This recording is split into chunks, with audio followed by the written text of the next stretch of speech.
SSC ও সমমান পরীক্ষায় পাশের হার ও জিপিএ ৫ দুটোই কমেছে।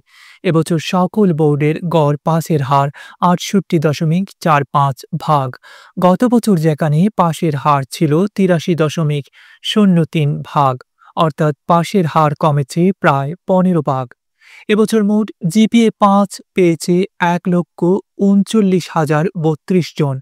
গত বছর এ সংখ্যা ছিল ১,৮২,১২৯। গত বছরের চেয়ে জিপিএ ৫ প্রাপ্তির সংখ্যা কমেছে ৪৩,০৯৭টি। এবছর জিপিএ ৫ পাওয়া শিক্ষার্থীদের মধ্যে ছাত্রী ৭৩,৬১৬ জন এবং ছাত্র ৬৫,৪১৬ জন।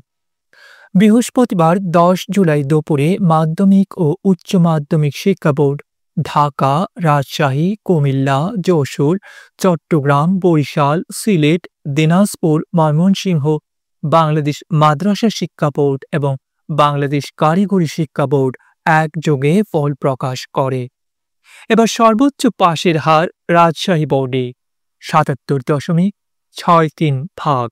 এরপর রয়েছে যশোর বোর্ড, পাশের হার ৭৩.৬৯। চট্টগ্রাম বোর্ডে ৭২.০৭।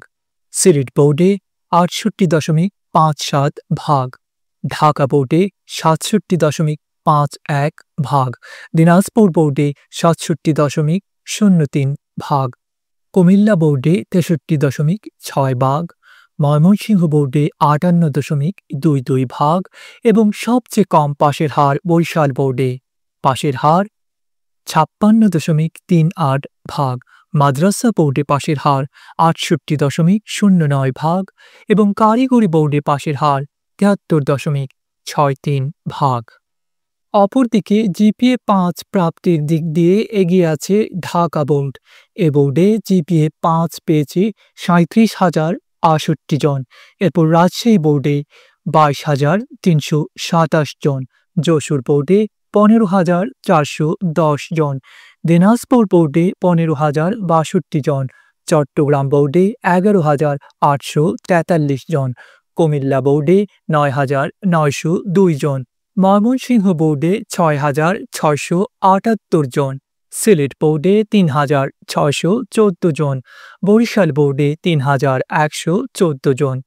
এছাড়া মাদ্রাসা শিক্ষা বোর্ডে জিপিএ ৫ পেয়েছে ৯,০৬৬ জন, কারিগরি শিক্ষা বোর্ডে জিপিএ ৫ পেয়েছে ৪,৯৪৮ জন। পরীক্ষার্থীরা শিক্ষা বোর্ডগুলোর ওয়েবসাইট এবং সংশ্লিষ্ট বোর্ডের ওয়েবসাইটের মাধ্যমে ফল সংগ্রহ করতে পারবে। এছাড়া নির্ধারিত শর্ট কোড ১৬২২২-তে এসএমএস-এর মাধ্যমেও ফল পাওয়া যাবে। শিক্ষা মন্ত্রণালয় বা পত্রিকায় ফলাফল পাওয়া যাবে না। ফল প্রকাশের পর ফল পুনর্নিরীক্ষণের সময়ও জানিয়েছে আন্তঃশিক্ষা বোর্ড। ১১ থেকে ১৭ জুলাই পর্যন্ত এজন্য আবেদন নেওয়া হবে। আবেদন পদ্ধতি শিক্ষা বোর্ডগুলোর ওয়েবসাইট এবং টেলিটক বাংলাদেশের দেওয়া বিজ্ঞপ্তির মাধ্যমে জানা যাবে। এবারও ফল প্রকাশ ঘিরে কোনো ধরনের আনুষ্ঠানিকতা রাখা হয়নি। তবে সার্বিক বিষয়ে মাধ্যমিক ও উচ্চ মাধ্যমিক শিক্ষা বোর্ড ঢাকার সভাকক্ষে মত বিনিময় সভায় কথা বলেন বাংলাদেশ আন্তঃশিক্ষা বোর্ড সমন্বয় কমিটি ও ঢাকা বোর্ডের chairman professor doctor Khondokar Ehsanul কবির।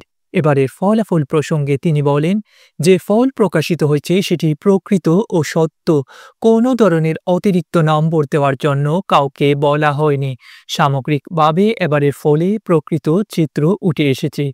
তিনি বলেন, আগে কি হয়েছে সেটি আমরা বলবো না, তবে এখন যে তথ্য দিয়েছি সেটি প্রকৃত। যা হয়েছে সেটি উপস্থাপন করা হয়েছে। এর মধ্যে আমাদের কোনো হাত নেই। আমাদের অপর মহল থেকে কোনো ধরনের চাপ ছিল না। আমাদের বলা হয়েছে রেজাল্ট হবে সেটি দিতে হবে। আমরাও পরীক্ষকদের এ অনুরোধ জানিয়েছি। তাদের যথার্থভাবে খাতা মূল্যায়ন করার জন্য বলা হয়েছে। গত ১০ এপ্রিল ২০২৫ সালের এসএসসি ও সমমানের পরীক্ষা শুরু হয়। এবারের এসএসসি ও সমমানের পরীক্ষায় নিয়মিত অনিয়মিত মিলিয়ে মোট পরীক্ষার্থী ছিল ১৯,২৮,৯৭০ জন। ডেস্ক রিপোর্ট, আধুনিক কাগজ।